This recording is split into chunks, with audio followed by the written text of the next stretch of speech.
سیلاب زدہ علاقوں میں نظام زندگی بحال نہ ہو سکا. جھنگ کی 60 آبادیوں میں بجلی کی فراہمی 7 روز سے معطل. فیسکو نے پانی کم ہونے پر بجلی بحال کرنے کی یقین دہانی کرا دی. بھوانا میں سیلابی ریلا تباہی مچا گیا. سینکڑوں ایکڑ پر کھڑی فصلیں زیر آب. چنیوٹ میں بارشوں کے نقصانات کا جائزہ لینے کے لیے سروے کا فیصلہ. متاثرہ علاقوں میں اگلے ہفتے سے فصلوں کے نقصان کا جائزہ لیا جائے گا.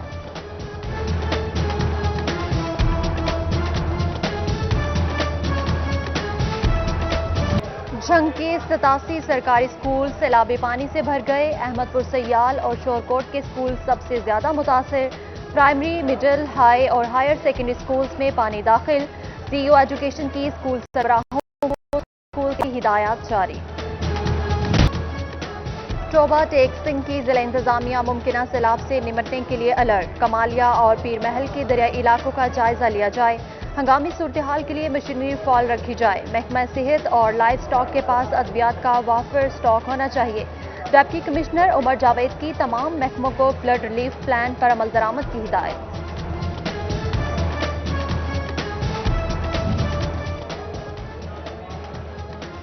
وزیر اعلیٰ کا اعلان. فنڈز کا اجرا بھی ہوا مگر تاحال کشمیر پل انڈر پاس کا ایک حصہ فعال نہ ہو سکا. انڈر پاس کی تعمیر ایف ٹی اے انتظامیہ کی برگرفتاری کی منتظر. کام سست روی کا شکار. راہگیر پریشان. 1 ارب 28 کروڑ روپے کا منصوبہ فنڈز کی تاخیر کے باعث لٹک گیا. جھنگ میں مجید امجد پارک بارش کے پانی میں ڈوب گیا. بچے تفریح سے محروم. سیر و تفریح کے لیے آنے والے شہری مشکلات کا شکار. تحصیل کونسل کا عملہ پانی کی نکاسی نہ کر سکا. شہریوں کا مجید امجد پارک میں صفائی اور نکاسی آب کا مطالبہ. ایک طرف بارش دوسری طرف ناقص سیوریج نظام. ٹوبہ میں کینال روڈ پر بھی گٹر ابلنے لگے. گندا پانی سڑکوں پر آ گیا. آمد و رفت مشکل. بدبو سے سانس لینا بھی محال. گوجرا کا محلہ نیو اقبال ٹاؤن بنیادی سہولیات سے محروم نکلا. کمالیہ محلہ بہلول والا کی سڑک تعمیر کے چند دن بعد ہی بارش کی پانی کی نظر. جڑاوالا وانا کے مرکزی قبرستان میں بارش کے پانی سے قبریں بیٹھ گئیں. احمد پور سیال شہر کے مختلف علاقوں میں بارش کا پانی جمع. محلہ نوازش علی خان میں 4 روز بعد بھی بارشی پانی نہ نکالا جا سکا.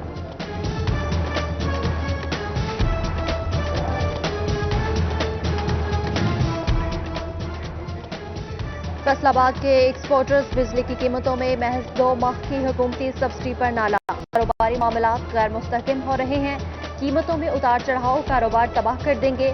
ایکسپورٹرز نے حکومت کو تحفظات سے آگاہ کر دیا. سبسڈی سال تک بڑھانے کا مطالبہ.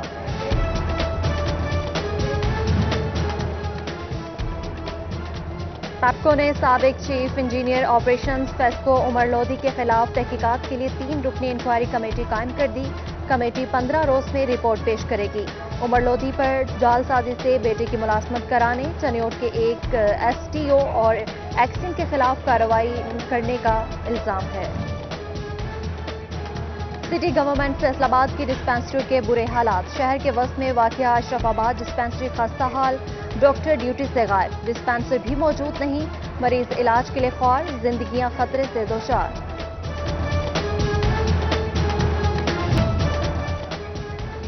زچہ بچہ صحت پروگرام کی 4 لیڈی ہیلتھ ورکرز کی پکڑ. حاملہ خواتین کو ڈلیوری کی سہولت فراہم نہ کرنے پر پیڈا ایکٹ کے تحت کارروائی شروع. IRMNC ایج کے مطابق ہیلتھ ورکرز میٹنگ میں بھی شریک نہیں ہوئے. فیڈرل بورڈ آف ریونیو کا ٹیکس نیٹ میں اضافے کے لیے اقدام. گوشوارے جمع نہ کرانے پر کمپنی کے خلاف کارروائی ہوگی. FBR کے پاس رجسٹریشن منسوخ کرنے کا اختیار ہوگا. کاروبار کی نوعیت تبدیلی کے لیے زونل کمشنر سے اجازت لینا لازم قرار.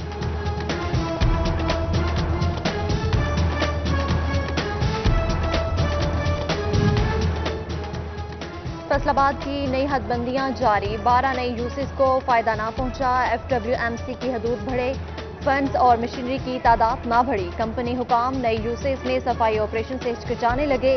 MD کاشف عوان نے فنڈ صورتحال بہتر ہونے پر صفائی اقدامات کی یقین دہانی کرا دی.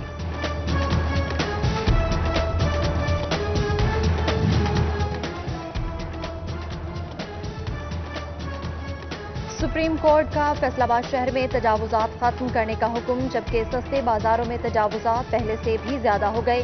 کلیم شاہد کے سستے بازار کی طے کردہ جگہ کے علاوہ سینکڑوں فٹ پر تجاوز. فیصل آباد کے یوٹیلیٹی سٹورز چینی اور دالوں سے محروم، کوکنگ آئل اور گھی کی دستیابی بھی یقینی نہ بنائی جا سکی، اشیاء کی قیمتیں اوپن مارکیٹ سے بھی زیادہ، سبسڈی کی امید میں آنے والے شہری خالی ہاتھ لوٹنے لگے۔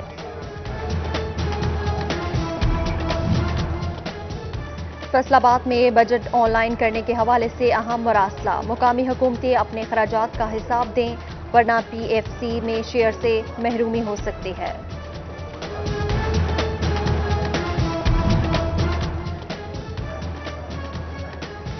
فیصل آباد سے تعلق رکھنے والے پاکستانی نژاد برطانوی ممبر پارلیمنٹ فیصل رشید کا ایک اور اعزاز، دولت مشترکہ انٹرپرینور کلب کے انٹرنیشنل ٹریڈ اینڈ انویسٹمنٹ صدر مقرر، پاکستان کو برطانیہ کے ساتھ تجارت بڑھانے کے لیے سیکٹر سطح پر کام کرنے کا مشورہ دیا۔ پرانے نکاح رجسٹرار ختم، نئے شرائط بھی لاگو، کم از کم تعلیم ایف اے، کم از کم عمر 35 برس، لوکل گورنمنٹ کی ہر سال لائسنس تجدید کی شرط، مسلم فیملی لا آرڈیننس کے تحت حکم نامہ جاری۔ ڈسیبل سینٹر نشیمن فیصل آباد کے انچارج فاروق بٹ کے اختیارات میں اضافہ، ڈپٹی ڈائریکٹر سوشل ویلفیئر کا اضافی چارج مل گیا، فیصل آباد کی Rana Anwar secretary general P T I youth wing شمالی پنجاب منتخب، deputy secretary general Ahsan Sindhu نے بھی عہدے کا حلف اٹھا لیا۔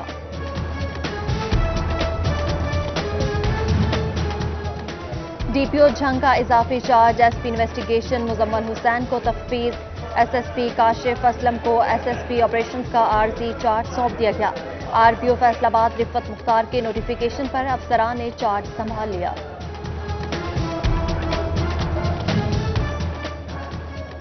نو تعینات چیف ٹریفک آفیسر فیصل آباد حسن افضل نے چارج سنبھال لیا، دفتر پہنچنے پر اسٹاف ممبران کا پرتپاک استقبال، سی ٹی او ٹریفک مسائل حل کرنے کے لیے پرعزم۔ زرعی یونیورسٹی فیصل آباد کے پروفیسر ڈاکٹر آصف تنویر نے بطور پرو وائس چانسلر چارج سنبھال لیا، ڈاکٹر آصف تنویر 3 سال کے لیے پرو وائس چانسلر تعینات رہیں گے۔ فیصل آباد میں انسداد ڈینگی مہم کے حوالے سے اجلاس، تحصیل سمندری جڑاوالا کی اینٹی ڈینگی مہم غیر تسلی بخش، ڈپٹی کمشنر محمد علی کا اظہار برہمی، ذمہ داروں کی سرزنش کی۔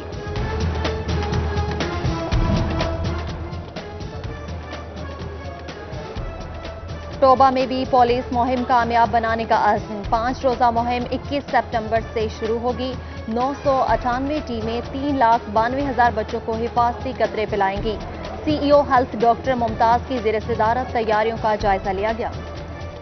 تحصیل شورکوٹ میں 18,25,000 روپے زکوٰۃ کا استعمال، 474 خواتین سمیت 745 مریضوں کا مفت علاج، دمہ، شوگر اور نمونیا کی ادویات دی گئیں، گائنی آپریشنز کیے گئے، رپورٹ جاری۔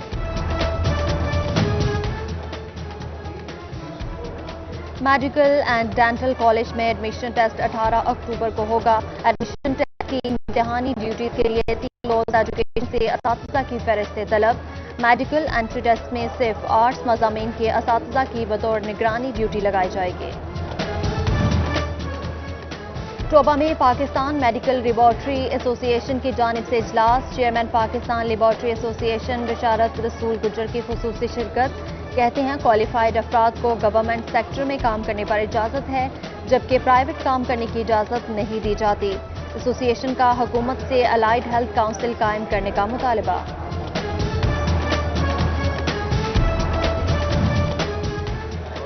چنیوٹ میں حادثات کی روک تھام کے لیے ٹریفک پولیس کی کارروائیاں جاری، گزشتہ ماہ 5,000 چالانوں کی مد میں 23,17,000 روپے جرمانہ کیا گیا، تیز رفتاری اور لاپرواہی سے گاڑی چلانے پر مختلف تھانوں میں 16 مقدمات درج، جبکہ سینکڑوں غیر نمونہ اپلائیڈ فار کالے شیشے، سبز اور نیلی نمبر پلیٹ والی گاڑیوں کے خلاف کارروائی کی گئی۔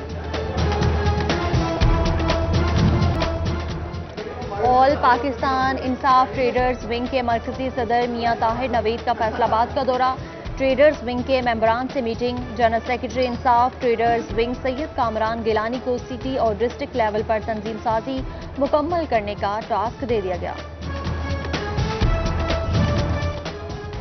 فیصل آباد میں حکومت کی جانب سے وسیلہ تعلیم پروگرام کا آغاز کرنے کی تیاری مکمل، ورکشاپ میں افسران کو پروگرام بارے مکمل بریفنگ دی گئی، مستحق طلبہ کو تعلیم جاری رکھنے کے لیے بھرپور تعاون فراہم کیا جائے گا۔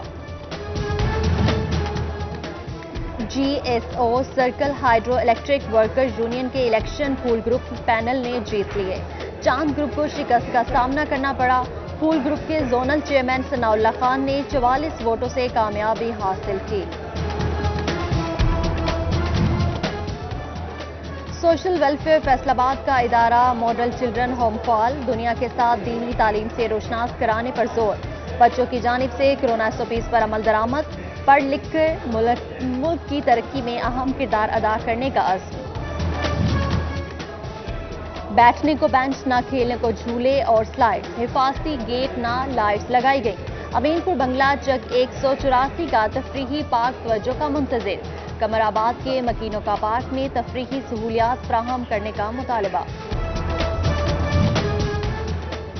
فیصل آباد شہر ہوگا ہرا بھرا اور دیدہ زیب، گرین بیلٹس آباد ہوں گی، پارکس میں پھول کھلیں گے، شہر کے داخلی راستوں کا بھی جمالیاتی حسن بڑھے گا۔ PHA نے پہلی بار ماسٹر پلان کی حکمت عملی پر کام شروع کر دیا۔ وزیراعظم احساس کفالت پروگرام میں ایک بار پھر توسیع، لالیہ میں مستحقین 15 سپٹمبر تک رقوم حاصل کر سکیں گے۔ اب تک 33,152 افراد مستفید ہوئے، 27 کروڑ 76 لاکھ 26 ہزار روپے تقسیم کیے گئے۔ جھنگ میں سرکاری سطح پر کھیلوں کی سرگرمیاں شروع کرنے کا فیصلہ، آغاز قومی کھیل ہاکی سے کیا جائے گا۔ ڈسٹرکٹ سپورٹس آفس کے زیر اہتمام ہاکی کلب بھی قائم کیا جائے گا۔ صوبائی وزیر کھیل رواں ماہ کے آخر میں سیٹلائٹ ٹاؤن کی ہاکی اسٹیڈیم اور داؤد شاہ کرکٹ اسٹیڈیم کا افتتاح کریں گے۔